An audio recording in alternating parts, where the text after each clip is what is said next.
이스라엘 백성은 아홉째 달 20일에 하나님의 성전 앞 광장에 모였습니다. 이들은 이른비 때문이 아니라 자신들의 범죄로 인해서 하나님 앞에 떨었고요. 하나님의 뜻대로 행하는 일에 적극적으로 동참하겠다고 맹세했습니다. 그렇지만 그때가 추운 계절 우기였고 관련된 사람들이 많은 것을 감안해서 책임자를 세워 자세히 조사해 시행할 것을 제안했습니다. 이에 에스라는 백성의 제안을 받아들여서 책임자를 선임하고 그 일을 준비시켰는데요. 이것은 무엇을 말할까요? 영적 회복을 위한 길을 가다 보면 반드시 현실의 문제에 직면하게 된다는 것을 보여줍니다. 현실과 타협하지 않고 거룩한 삶으로 나아가기 위해서 성도에게 필요한 것이 무엇일까요? 오늘 본문은 에스라 10장 16절부터 44절입니다. 그 중에서 16절부터 18절까지 읽겠습니다. 사로잡혔던 자들의 자손이 그대로 한지라 제사장 에스라가 그 종족을 따라 각각 지명된 족장들 몇 사람을 선임하고 열째 달 초하루에 앉아 그 일을 조사하여 첫째 달 초하루에 이르러 이방 여인을 아내로 맞이한 자의 일 조사하기를 마치니라. 제사장의 무리 중에 이방 여인을 아내로 맞이한 자는 예수와 자손 중 요사닥의 아들과 그 형제 마아세야와 엘리에셀과 야립과 그달랴라. 아멘.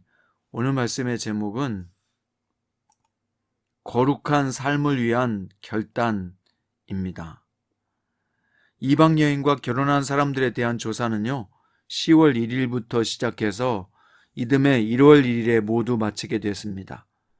이 일에 관련된 사람들에게 이 3개월의 기간이 결코 견디기 쉽지 않았을 것입니다. 왜냐하면 남편과 아내 그리고 자녀들과 헤어진다는 것은 현실적인 일이었고 굉장히 큰 상처를 주고받는 일이었기 때문입니다. 그런데도 이스라엘 백성은 공동체 회복을 위해서 잘못을 인정하고 단호하게 결단해야 했습니다. 이방인과의 결혼이 하나님께서 금하신 일이고 기뻐하시지 않는 일인 것을 깨달았기 때문입니다. 성도 여러분, 영적 회복의 길은 이렇게 때로 가혹하게 느껴질 때가 있습니다. 하지만 우리가 진정 하나님 앞에 살기 원한다면 세상과 혼인관계를 단호하게 끊는 결단이 필요합니다. 신중에 신중을 기한 3개월의 조사 끝에 이방 여인과 결혼한 113명의 명단을 본문은 보여주고 있습니다. 먼저 제사장, 레인, 노래하는 자와 문지기들, 그리고 일반 백성 순으로 명단이 작성되었는데요. 이 명단을 보면 이방인과 통혼한 문제가 단지 몇몇 사람의 문제가 아니라 포로 귀한 공동체 전체가 깊이 연루되어 있다는 것을 보여줍니다. 이방인과 결혼하는 것이 어쩌면 현실적으로 볼 때는요, 당연한 일로 여겨졌을지 모릅니다. 이미 그 땅에서 거주하고 있었던 토박이 이방인들의 삶이 귀한 공동체가 볼 때는 너무나 안정적이고 유익하고 좋게 보였기 때문일 것입니다. 안정과 부유함이 항상 축복은 아니죠. 하나님이 계시지 않는다면 그것은 오히려 멸망의 길입니다.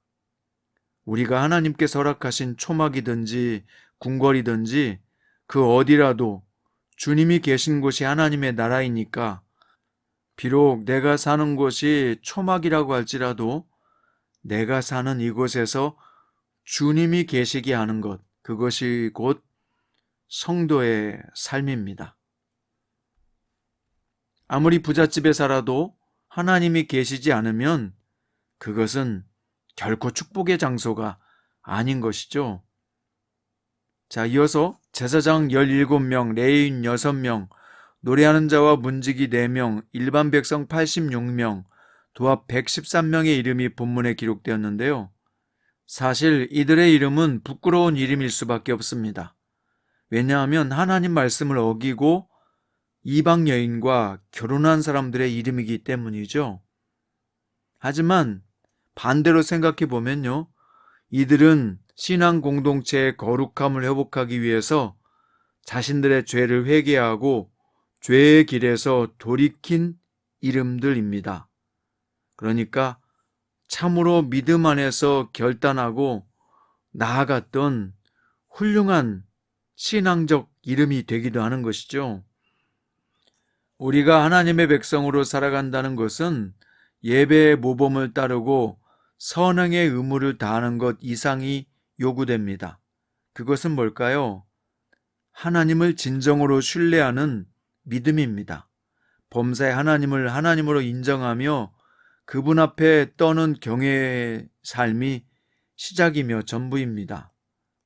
그래서 우리가 하나님의 사람으로서 하나님의 사람답게 살기 위해서 거룩한 결단을 한다면 그것은 너무나도 귀하고 귀한 믿음인 것입니다. 오늘은 교회 밖 하나님 나라라는 책의 내용의 일부를 읽어드리겠습니다. 10여 년 전 연세대학의 교목실장이 제게 신입생 중 28%였던 크리스천 비율이 졸업할 즈음엔 32%로 늘어나는데, 이 늘어난 학생 수의 반 이상은 개신교가 아닌 카톨릭이라고 하면서 그 이유가 무엇인지 물었습니다. 저는 그때 학생들이 개신교와 카톨릭의 교리를 비교해서 더 좋은 것을 선택한 것은 아닐 것이다. 그보다 사람을 보고 그런 선택을 했을 것이라고 말해 주었습니다. 당시 카톨릭계에는 김수환 추기경처럼 모든 사람의 존경을 받는 분이 있었습니다. 나라를 위해서 노력하는 분, 예수님의 말씀이 가치관과 진리가 되는 분을 어찌 따르지 않겠습니까? 개신교에서도 신학자나 목사를 봐서는 교회 가고 싶지 않지만 가난한 이웃의 병을 고쳐주는 선한 사마리아인 같은 의사를 보고는 교회 가겠다는 사람을 종종 봅니다. 문학작품이나 예술작품을 보고 하나님이 궁금해졌다는 사람도 있습니다. 교회 안에 있다고 신앙인이고 교회 밖에 있다고 신앙인이 아니라고 생각하는 것은 대단한 착각이고 교만입니다. 교회 안이든 밖이든 그 삶에서 예수님의 말씀이 진리로서 드러나는 사람이 신앙인입니다. 여러분, 그렇습니다. 이 오늘 저자의 말처럼 하나님 말씀을 진리로서 드러내는 사람만이 진정한 신앙인이라 말할 수 있습니다. 그렇게 살기 위해서 우리는 끊임없이 결단해야 됩니다. 우리는 한순간의 결단을 계속해서 유지해가는 사람이 아니고요. 우리 하나님의 말씀대로 살기 위해서 날마다 결단하고 결정해야 됩니다. 어제 결정했다고 끝나는 게 아니라 오늘 또 결정하고 결단해야 합니다. 오늘 포로 귀한 공동체에게 가장 중요한 것은요, 과거 이스라엘 조상들의 실패를 답습하지 않는 것이었습니다.